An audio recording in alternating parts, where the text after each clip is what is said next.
Class में एक बार फिर आपका स्वागत है। पहले वीडियो में हमने देखा कि प्रक्षेप का पथ परवलयाकार होता है।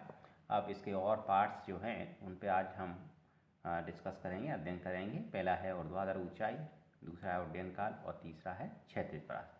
तो चलिए स्टूडेंट, सबसे पहले हम देखते हैं ऊर्ध्वाधर ऊंचाई। ऊर्ध्वाधर ऊंचाई के लिए हम क्या करते हैं, ज़रा देखें यहाँ।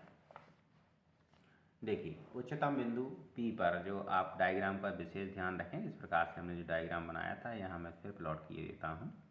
और ये उच्चतम बिंदु P, यहाँ पे उच्चतम बिंदु P, ठीक है।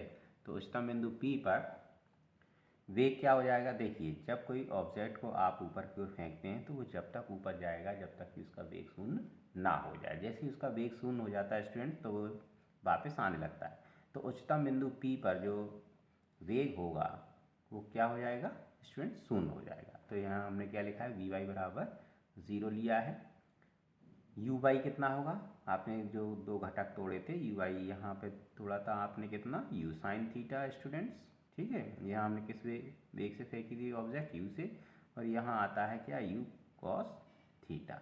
तो अभी हम ऊर्ध्वाधर ऊंचाई की बात करें तो सारे जो फंक्शन चलेंगे वो वाई वाले चलेंगे स्टूडेंट्स। तो यू वाई बराबर यू साइन थीटा हो गया, और ए वाई इज इक्वल टू क्या हो गया, माइनस जी। माइनस जी मैंने पहले ही आपको बताया था कि गुरुत्वीय त्वरण जो है नीचे की ओर कार्य करता है, इसलिए यहाँ पे क्या आ रहा है, माइनस आ रहा है। ऑब्जेक्ट आप ऊपर फेंक रहे हैं, गुरुत्वीय त्वरण नीचे की ओर कार्य कर रहा है, इसलिए ये डायरेक्शन को शो कर रहा है स्टूडेंट्स। समीकरण ले लें, यू वाई बराबर वी वाई बराबर u y plus a t. ये गति का पहला समीकरण है, वी बराबर u plus a t. Y के लिए इसे हमने प्लॉट कर लिया है, ठीक है। अब देखिए यू वाई का क्या वैल्यू आ गई, वी वाई की वैल्यू कितनी आ गई स्टूडेंट्स, ये पहले दी है मान 0। यू वाई की वैल्यू कितनी दी है, यू साइन थीटा, ये पुट कर दिया यहाँ पे। माइनस इसके कारण आ गया, ए वाई के कारण क्या माइनस है जी टी। यहाँ से क्या करेंगे स्टूडेंट्स, टी का मान निकालेंगे।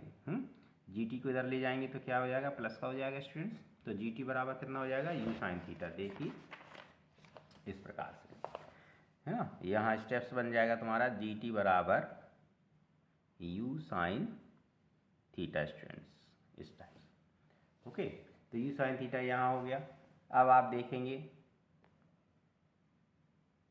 यू साइन थीटा की वैल्यूज क्या बनेगी, टी बराबर कितना हो जाएगा, यू साइन थीटा अपॉन जी हो जाएगा स्टूडेंट्स। ओके, समीकरण ले लें, गति का दूसरा वाई बराबर क्या होता है स्टूडेंट्स, याद है, एस, ये होता है इक्वेशन, एस बराबर U T plus 1/2 A T square. Okay, ये दूसरा समीकरण है, इसका हम यहाँ इस्तेमाल कर रहे हैं।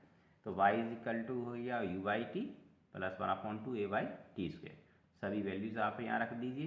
कितनी ऊंचाई तक गया, h ऊंचाई तक, तो h लिख दिया हमने। यू वाई का वैल्यू कितनी थी, यू साइन थीटा, अभी पीछे मैंने बताई थी, यू साइन थीटा हो गया। अच्छा ये t की वैल्यू जो आपने निकाली है, u sine theta upon g, ये रख दिया u sine theta upon g. 1/2 a y की वैल्यू माइनस जी होती है, इसलिए मैंने यहाँ माइनस लगा दिया स्टूडेंट्स। टी की वैल्यू फिर यहाँ रख दो, u square sine square theta upon g square. क्यों स्क्वायर क्यों हो गए बच्चों, क्योंकि यहाँ वर्ग लगा हुआ है ना, इसलिए ये पूरे स्टेप्स स्क्वायर्स में हो जाए। मल्टीप्लाई कर लो, यू का यू स्क्वायर हो गया, ये साइन स्क्वायर थीटा हो गया upon g, minus 1/2 u square sine square theta upon g. अब आप इसमें देखो कोई चीज़ कॉमन आ रही है, देखो u square sine square theta upon g, इसमें भी है इसमें भी है, दोनों में से आप बाहर निकाल लीजिए। तो यहाँ क्या बचा, 1 बचा, यहाँ कितना बचा, माइनस 1/2। अब देखो 2 1 जा 2, और 2 में से 1 माइनस करोगे तो 1/2, ठीक है। कितना बचेगा, इस स्टेप्स का वैल्यूज़ कितना आएगा स्टूडेंट्स, 1/2। इस स्टेप की वैल्यू कितनी आएगी, 1/2। तो आपने यहाँ पे देखिए 1/2 रख दिया, और ये पूरा का पूरा you square sine square theta upon 2 जी। तो ये आपकी स्टूडेंट्स एच की वैल्यू थी, बहुत ही इंपॉर्टेंट वैल्यू है, इसे ध्यान रखना है आपको।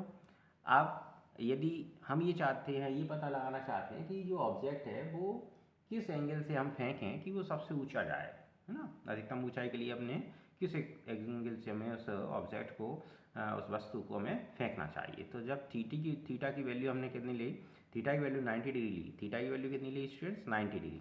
तब साइन थीटा की जगह 90 रखें, साइन 90, और साइन 90 के मान कितना हो जाएगा स्टूडेंट्स, 1 हो जाएगा।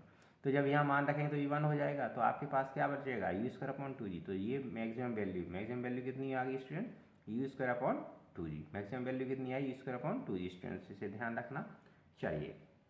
अब दूसरा पॉइंट देखते हैं, प्रक्षेप का उड्डयन काल। तो स्टूडेंट, उड्डयन काल का मतलब है कि जब किसी प्रक्षेपण बिंदु से कोई अधिकतम ऊंचाई तक जा रहा है ऑब्जेक्ट, ठीक है, और पुनः उसी तल में लौट कर आता है किसी बिंदु पर, तो वो जो बीच का टाइम है उसे हम क्या कहते हैं, उसका उड्डयन काल कहते हैं, उस प्रक्षेप्य का, ठीक है। जैसे हम किससे व्यक्त करते हैं, कैपिटल टी द्वारा प्रदर्शित करते हैं।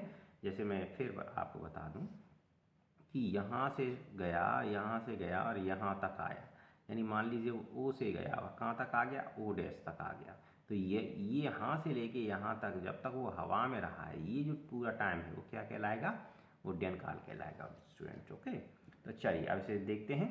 प्रारंभिक वेग वी वाई बराबर किस वेग से फेंका, यू साइन थीटा से।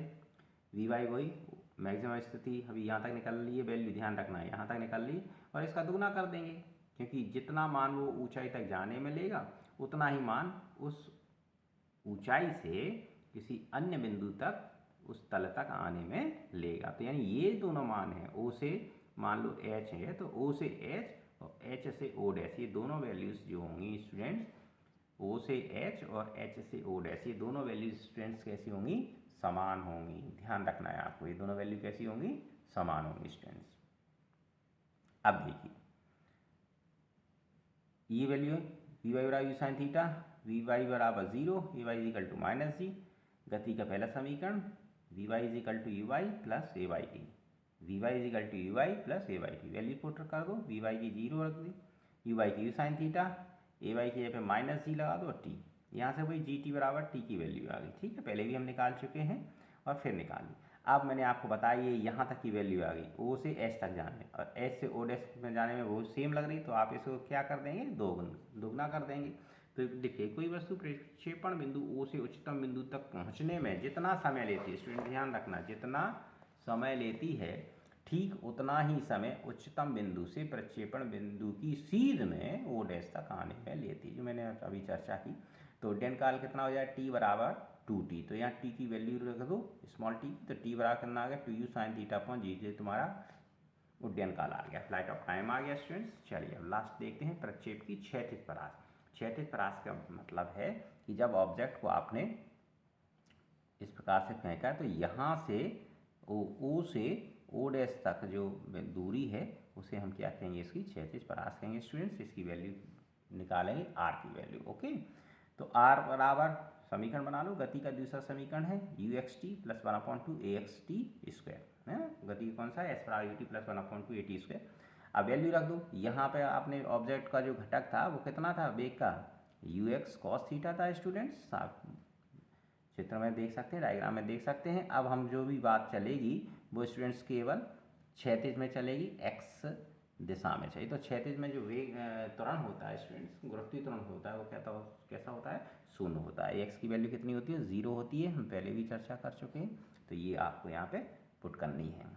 तो यू कॉस थीटा टी 1/2 या 0 रख दिया, टी स्क्वायर हो गया। यू कॉस थीटा, टी की वैल्यू आपने उड्डयन काल का निकाला है 2u साइन थीटा, क्योंकि यहाँ से यहाँ तक जाने में पूरा समय लेगा ना, तो उड्डयन काल की वैल्यू रखनी पड़ेगी 2u sign theta upon g. अब देखिए यू और यू कितना हो गया, यू स्क्वायर, और ये मैंने जी रख दिया, ये 2 sine theta into cos theta, ये एक फॉर्मूला होता है students, 2 sine theta into cos theta और आर होता है साइन 2 थीटा। क्या होता है स्टूडेंट, साइन 2 थीटा। तो यहाँ पे हमने क्या रख दिया, साइन 2 थीटा रख दिया स्टूडेंट, तो u square sine 2 theta upon जी।